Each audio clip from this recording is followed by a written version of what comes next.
аудандық жастар ресурстық орталығынан боламыз. Есімім Мырзахан Әділханұлы Тәжиев болады. Макс аудандық полиция бөлімінен болады. Біздер түсіндірме жұмыстар жүргізіп жүр.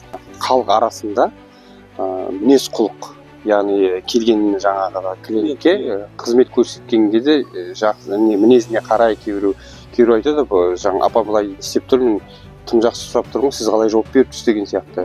Содан кейін уже адамның мінез құлқы өзгеріп, жаңағы алдыңызда қирап тастауы мүмкін. Сондай не болуынша түсіндірме жұмыстар жүргізіледі.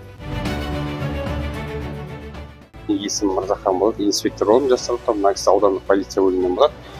Біздер халық арасында мінез құлық туралы түсіндіріп жүрміз. Яғни сіздерге заказ береді.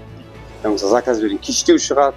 Ол адам ашулы болып келеді, мысалы, мана бердім ғой мен саған, сондай мақсатта не кешігіп жатыр деген сияқты. Уже адам психологически өзгереді да, уже нарада бірден қиратып кетеді, не сияқты. Сондай халықпен жұмыс жасайтын қызмет көрсету орындарының түсіндірме жұмыстар жүргізеді.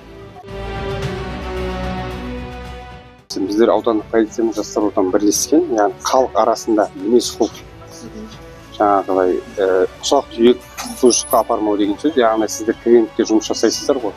Сол кезде клиент келіп тұрған әртүрлі состояниемен келіп тұрады. Біреу асығып келіп тұрады, әртүрлі жағдаймен келіп тұрады. Сол кезде жаңағы мінез құлықты халықпен жаңағы жұмыс жасау арасында ушықтырып алмау.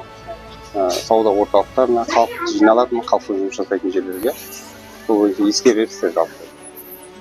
Ертеңгі күні болған жағдай біз ешқандай ондай түсіндірген жоқ. Бүйтер едік, сөйтер едік деген болады, алдын алу жұмысы.